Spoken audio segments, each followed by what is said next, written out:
Good evening, ladies and gentlemen. Welcome to the last podcast of 2025. It's been 6 months and 3 days, probably around there, since I've last podcasted with you. I've taken some time off.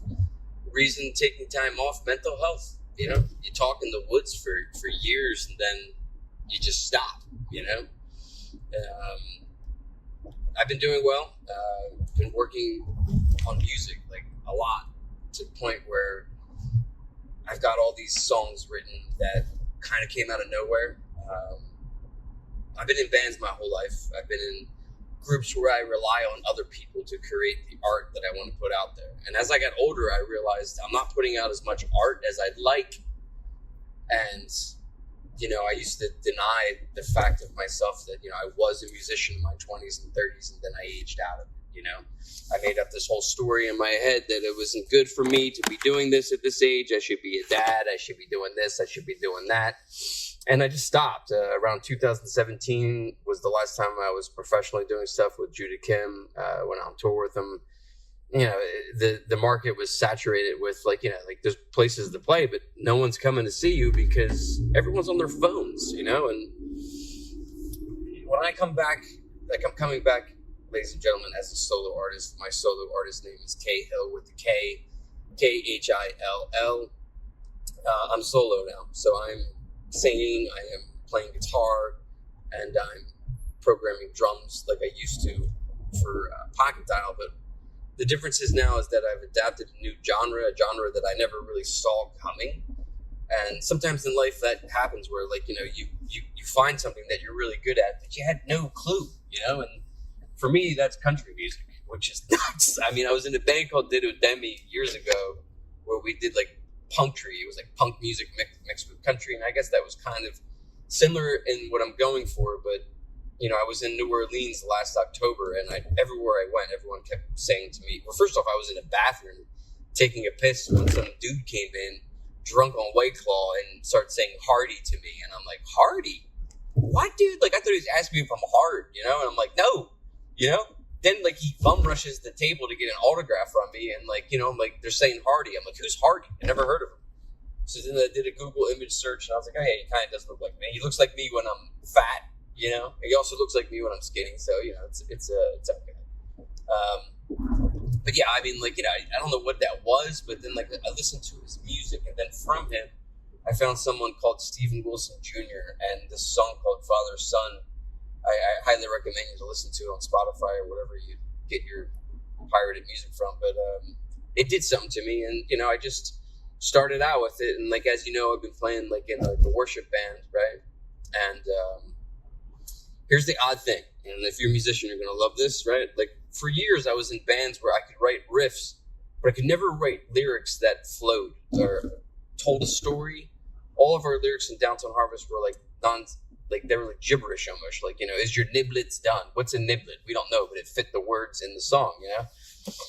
So this time around, I was able to start incorporating like songwriting, but like what I learned in church was like, if you write about things that are related towards God, Jesus, the Holy Spirit, lyrics come really, really fast.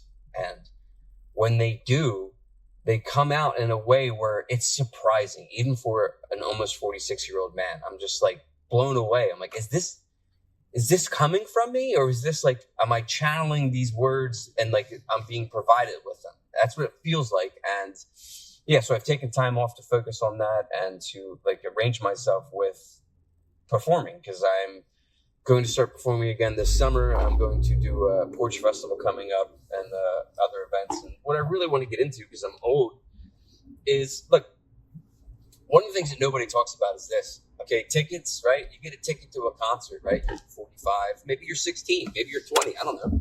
You got to wait all day to that concert, man. That band might not take the stage till 9:30 p.m. Where's the matinee? Where is the matinee? Okay, there's a place called Valley Forge Music Convention Center back in the day, Convention Hall, I forget the name of it, Music Hall. I saw James Brown like at 4 o'clock in the afternoon. It was a matinee show. I think that there is a huge market for events during the day that are not necessarily in a dark venue. You know, like I want to start doing more things like that where, like, a guy who's like my age with 2 kids that are 10, 12, you could go to an event and see a band play and not have to worry about, like, people being drunk. Because, like, that's the other thing I'm not really interested in anymore is, like, I don't really want to go and, like, play to drunks anymore at bars, Like, I don't drink no more. It's been 7 months, maybe 7 months, like no booze, like no drinking hard, like no like throwing up. In the beginning, I remember my first 4th of July party sober. I was really uncomfortable. Everyone's getting drunk, and I'm just like stuck there with my thoughts, and it was hard. And I remember one time, like during that day, where I was like, I'm just gonna have to go upstairs and lay down to collect my thoughts, and that was 4th of July, and we just celebrated Christmas and a bunch of other parties, and I go to these things sober. And when you go to a drinking type party sober, for me, the reason I quit drinking is, I'm being straight up honest with you, I never liked it. I just did it, as a byproduct of like what we do to ourselves on the week. Oh, I'm gonna turn it up. I'm turning it up Friday night. Oh, I'm gonna drink my problems away, and then throw up all day the next day, like be sick to our stomachs. And like, it's just something I don't want to do no more. Like, I don't want to do that to myself, because once I became a dad, my internal clock just shifted right to like, 5:30 wake up, like I can't, I don't want to jeopardize stuff no more for the sake of like what culture approves of, and like culture approves of many things where it's like, what do you want me to do?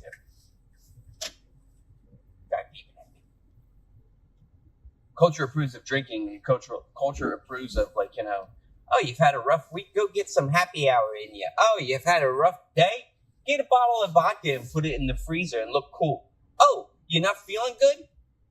Best thing you could do is get some Guinness in you and start drinking. So for me, if you like drinking, that's fine, okay? But for me, at a certain age, you got to ask yourself, like, you got to go around. What are you doing? Fucking morons, dude. Go around. Go around the building. Sorry, I'm at Dunkin' Donuts, everybody, and like this drive-thru just sucks because people think that they can, just do what they want, not get in line. I'm a big proponent of the line. The line is the way that you get your stuff done. You don't bottleneck. Life is a lot like that, right? So it's like your job, your relationships, all the things that come down the pike. In the last 6 months, I've learned to not handle it correctly, but also be able to understand the stressors and the anxieties that are coming my way. And when those stressors and anxieties come my way, I'm able to like deal with it in a way where I'm not thinking, oh, I can't wait to drink myself into oblivion. I can't wait to watch my problems disappear for 24 hours and then come back hardcore on Monday. I'm done. The other thing is like, I went to Sedona. Okay, I don't know if anybody of my listeners have ever been to Arizona. I don't know if anybody's ever traveled out there for vacation. So first we went to Los Angeles, right? And I used to live in Los Angeles. It's where the Downtown Harvest making their crack. I'm about to order Dunkin' Donuts in a minute. You'll hear my order, okay? It's going to be fun. I'm going to let you hear it too. But like, we went to LA. And I hadn't been there in about 12, 13 years. We lived there 20 years ago. We went back as Downtown Harvest once for a tour. And I hadn't been there since like the internet took over, One, I just couldn't believe how many people there were. I couldn't believe how many traffic lights I was stopped at, I couldn't believe like how much I just... Open it, yeah. Hey, good morning. How are you? Can I have 2 medium iced coffees, cream, stevia, and caramel? 2 coffees, right? Yep, 2 iced ones. Anything else? That'd be all. Thank you. And that's what I do. I like to drink the iced. Hot coffee's cool in the morning, but God, it gets me hot and bothered, It gets me hot and bothered anymore when I'm having a work day. Because, like, I got to be honest with you. I wake up 8:30 in the morning. I try not to sit down proper till, like, 7:30 at night. Like, I used to be so sedentary. I used to just sit there on the couch and just watch movies, But now I'm physical and it's changed my life. So like getting back to LA real quick. So like I arrived there, I get into, my rental car. I'm excited, man. I got the music pumping. I'm like, I'm back, baby. I'm on first thing I did was jump on the 401, I think it's called. Yeah. Which is like this like 18 lane super highway. Everyone's driving fast. And like I had, I don't know, cut my teeth, I guess, like growing up there and driving. So like I knew how to drive around Los Angeles more than I really know how to drive around Pennsylvania. And I got to a point where like I was just, the nostalgia was popping, and like it got kind of fleeting pretty quickly. Like when like I just seen like what was going on with like the city itself, and like the homeless thing is a real issue, it's a real problem. Good morning. How are you? Thank you. And like, there's no way around it. You know what I mean? There's no way to curb it. Like we were staying in Venice Beach where like, thank you. Yep. Staying in Venice Beach where it's like, it's a pretty expensive like type, rental. People are, they're happy to be about now, but like if you walked just a block to the left, thank you very much. You too. If you walk just to the left a little bit, what happens is, go ahead, dude. You want to cut me off? Go ahead. Come on. I don't know. It just felt plastique when I got there, right? Like when I lived there, it was like in the early thousands, right? This is like toxic Britney Spears era, right? There's no cell phones to like capture everything. There's no moment in time you think you're missing out on. Like you just don't know what's happening. But there, it just, I don't know, like something changed. And like I noticed it that night when I went to a concert. We went downtown to a concert to see this band called Trust, T-R-S-T. There was a lot of opening acts. All of the opening acts were unique. One of them was like this pop singer. This pop singer, she looked a lot like, you guys know who like Zool was in like Ghostbusters? But she had that vibe, and it was just very disturbing, and like I felt it a couple times like she was trying to put me into a trance. And then I started to look around the room, and like I'm like, wow, like nobody's having a good time here.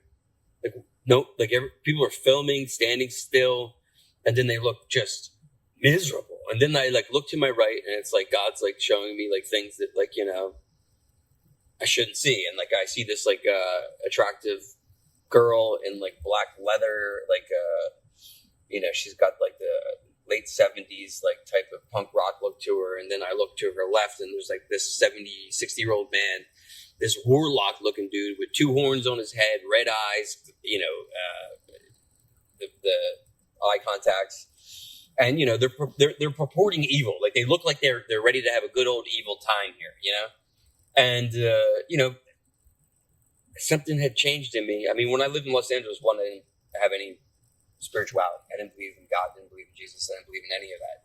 I kind of abandoned it after my Catholic school days, my altar boy days, and like I just didn't want to be there in that type of environment.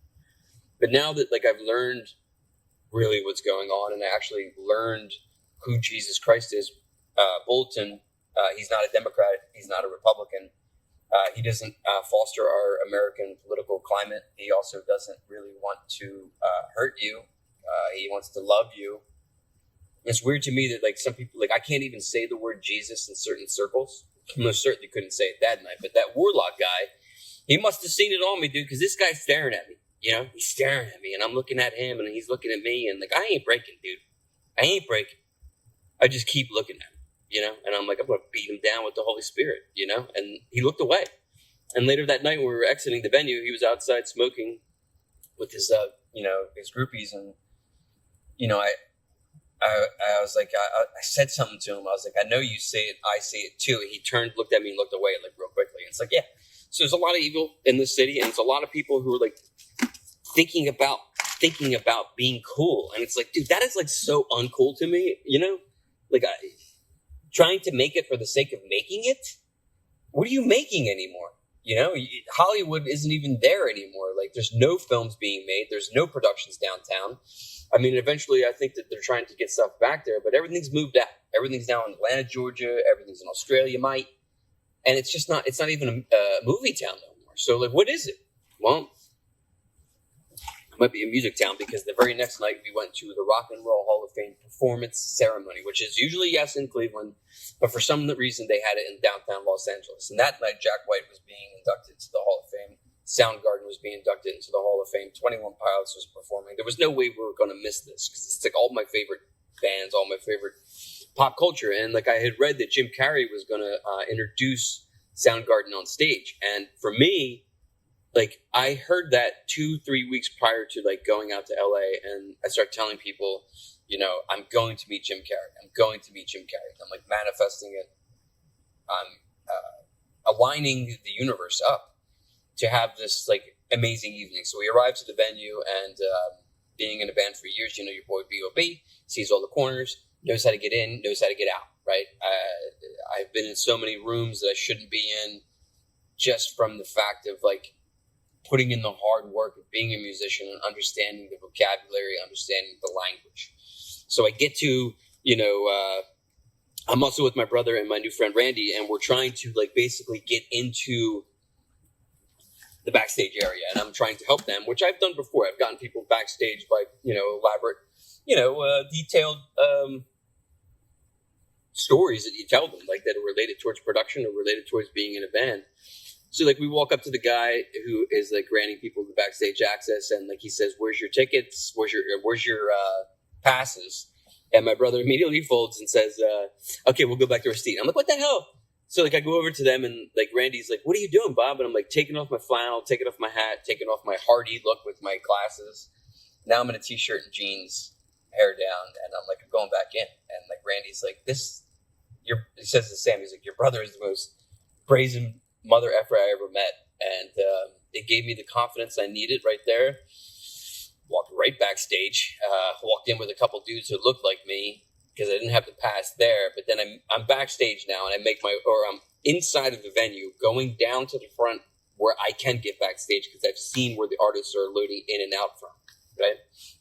At this time, I've also studied all the security guards. I've also studied all the ushers, and I've also studied the performers on stage and what their backstage passes look like. Jim Carrey now walks out on stage, folks, and he is about 5, 10, 15 feet from me. And this is like the guy who provided me with so much happiness in my early, teenage life, with the string of films that like changed a lot of people's lives. Ace Ventura, The Mask, Dumb and Dumber.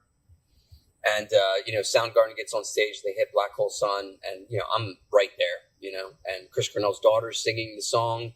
It's fantastic, and I say to myself, like, oh shit, here comes the security guard. And he's like, what are you doing here? And I'm like, dude, I just got done performing. I just came out to film them real quick because I really love Soundgarden. I realize in this moment I got to get off my phone too, because your phone really makes you look fanny. And he's like, oh yeah? You performed here tonight? What color is the backstage pass? Or what color is the pass? He didn't say backstage. And I was like, oh, it's like a thin green mint with a white border, little plain at the bottom that says Rock and Roll 2025, exclamation point. And he's like, you're good. And I'm still scared. Like he says I'm good, but now I got to get through like band security, and I'm going through this left thing, and I'm like, all right, as soon as Black Hole Sun ends, I'm going back there. This is all true, by the way. I know I made an AI video that threw many of you off, but that was on purpose. So I'm about to make my move, and Black Hole Sun, won't you come wash away the rain? And like basically, I'm about to go, and then 10 feet from me, 5 feet maybe, this man stands up, and I recognize this man's frame because I had been studying him my whole life. This is one of the tallest men I've ever noticed. This is also the man that I was like, why aren't I that tall so I can stand next to Kurt Cobain of Nirvana? And that man was Chris Novoselic, who I podcasted about writing a postcard or fan mail to about a year ago. And before you know it, your boy B.O.B. is following him right into the backstage area as he's telling a joke to Matt Cameron, who just walked off stage, the drummer from Pearl Jam and Soundgarden. And, I just can't, like, my heart is moving faster. My thoughts are fast, but I know that this is such a fleeting moment. And I know that the universe is providing me with, like, all of my childhood experiences to give them gratitude for. And, like, Chris is telling a joke to Matt, and I can't remember the joke, folks, but I can tell you this. you know how like you like eavesdrop in a conversation, then you insert yourself into it, and that's usually not like something people are excited by. They're like, why would you do that? And like for me, like I just realized like pretty quickly, like I have to like say something. So like, he's saying the joke, and like I just start laughing, and I say something quippy. But even as I say it, like I hear myself in my voice say, "Oh my God, you sound just like Kurt there." Chris turns around after I say it, and he puts his hand out. "Hey, I'm Chris," and I'm like, "Hi, I'm Bobby." And I told him the whole story about how I wrote him a postcard. He's like, "Did I write back?" I was like, "You just sent me a postcard with your name on it." And he's like, "Oh, write me again, man. I'll write you back." So I am going to write him back. And then, like, I'm following him downstairs, and he's going into the men's room. I'm not going to do that. I'm not going to be this, Robert De Niro in the fan type dude. So now I'm in the hallway outside the bathroom, right next to Salt and Pepper's dressing room, where they're partying because they just came off stage, right? Then, like, basically in a nutshell, this guy taps me on the shoulder, and he's like, "Can I help you?" And like, he's looking for my pass, and I look at him with the most frightening eyes ever, and I say, "Dude, can you help me right now?" And he goes, "What's up, man?" I'm like, "Dude, it's my first day on the job. I'm working for 21 Pilots. They got this Chipotle order coming in through the back door. Postmates, I can't find it. Can you please tell me where to go?" And he's like, "Oh, man, you the new lawyer, right? I love them boys, the 21 Pilots. Hey, you got to go up these stairs here. They're upstairs. They'll help you." And I'm like, "Thank you, sir," And he sends me on my way. I walk into the backstage area. I see all the booze. I'm like, not touching that. Then, like, I see, like, this other area, and, like, I realize, like, okay, this is, like, the VIP bar. I got to get up through there. Same thing happens where, like, a security guard's looking at me, and before he can question me, I walk over with my phone, and I have, like, this old Chipotle order on my door. And I'm like, "Where do I get this?" And he's like, "You got to go through there," right? So I go through there. Here comes now Chris Cornell's daughter, and I give her a fist pump and say, "Hey, good job." She looks me dead in the eye with Chris's eyes and says, "Thank you so much." Then after that, like, I'm in this room, and like it's so crowded, and all these people are there, and then all of a sudden, I feel Jim Carrey's presence. No, matter of fact, I see his jacket walk into the room, and he's talking to Taylor Momsen, who was in the Grinch movie with him, and I'm like, "This is it. This is it." I snapped a photo of him, but no selfie. Like, I want my Sam and Randy to know I had infiltrated the backstage area, and now I'm like right there. So, like, I'm waiting, dude, and, like, I'm so impatient because I'm still talking to Chipotle on the phone, trying to stay in character. And all of a sudden, Taylor Momsen hands Jim a cigarette, and they open the door for Jim, and he goes out on the rooftop. I follow. Taylor leaves Jim Carrey alone on the roof. I walk over to Jim and say, "Hey, Jim, can I tell you something?" And he looks at me with them eyes, and he says, "Yeah, sure." And I told him some personal stuff. I mean, like, I basically said, I had a lot of depression. I didn't know what depression was when I was like 11 or 12. I had a hard time liking myself. I didn't know what serotonin was. I didn't know what dopamine was. But I can tell you that the movies that you put out for those like 90 minutes, those 2 hours, those were the things that brought me happiness. Those were the things that kept me going. Those were the things that meant the world to me. So when you look back at your career, you have to understand that these just weren't pieces of entertainment. This actually saved people's lives. Jim starts to cry a little bit, tears up. And he looks at me like Truman and says, "I'm sorry that happened to you, Bobby." Dude, my heart just sank. And I was like, "This isn't about me, man. This is about me giving you your flowers. Later in life, when they came after you, you rose above it all again. You start talking about ego death. You start talking about the Lord. You start talking about Jesus. You start talking about all the things that matter." He starts to well some more, and then Taylor came back, and he couldn't have that type of emotional conversation right there. So I said what I had to say, And then I get a tap on the shoulder, and I turn around. It's Ben Shapiro, the bass player from Soundgarden. He's got his big, big hand extended towards me. He's saying, "I've been waiting to meet you." And I'm thinking, I'm not Hardy, I'm not Jack White. And I looked at him dead-eye and said, "Hi, I'm Bobby Cahill. I saw you at the Bethlehem Stabler during the Super Unknown Tour. Your bass sounds like a tree trunk being inserted into the earth on the day of creation," or something like that. The dude was blown away. And, it just, I thought to myself, can this get any stranger? Here comes Chad Smith wearing a sparkle jacket from the Red Hot Chili Peppers. And I'm in a circle now with some of these guys smoking cigarettes, talking about their careers in their 60s. And there's your friend Bob Cahill, who just happened to be on the rooftop in like Nirvana, Ace Ventura, Soundgarden, everything coming together.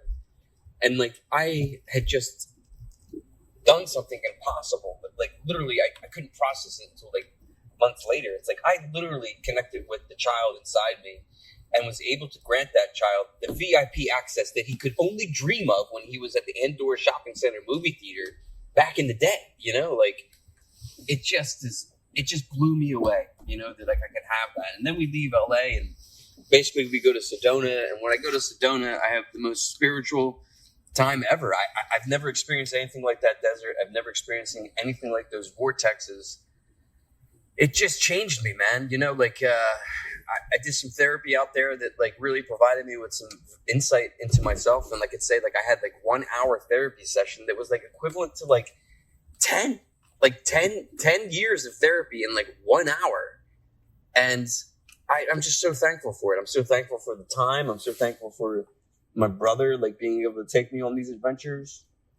And, you know, I mean, as the year ends and I reflect back on it, I mean, like, this was the year that, like, I think that I'm finally becoming myself. I remember a long time ago, a decade ago, hearing Michael Strahan and Kelly Ripa on Live with Michael and Kelly say, you know, 47 is the best year of your life. And, like, I'll be 46 in January, so I got the best years still ahead. You know what I mean? Come on. And I can't wait for that because I just feel like I'm about to come into myself as an artist finally. And I thought that part of my life was over. So if you missed the Bobcast, I'm sorry I was gone. You know, it is what it is. Are we going to continue it? Yeah, in like some pattern. I'm not going to the woods no more. If there's anybody who wants to talk, I really like to start having conversations again with people. I would really like to reconnect with past guests and stuff like that. So I'm sorry for my sabbatical, but it was necessary. With that being said, my name is B.O.B., and this has always been an episode of the Bobcast.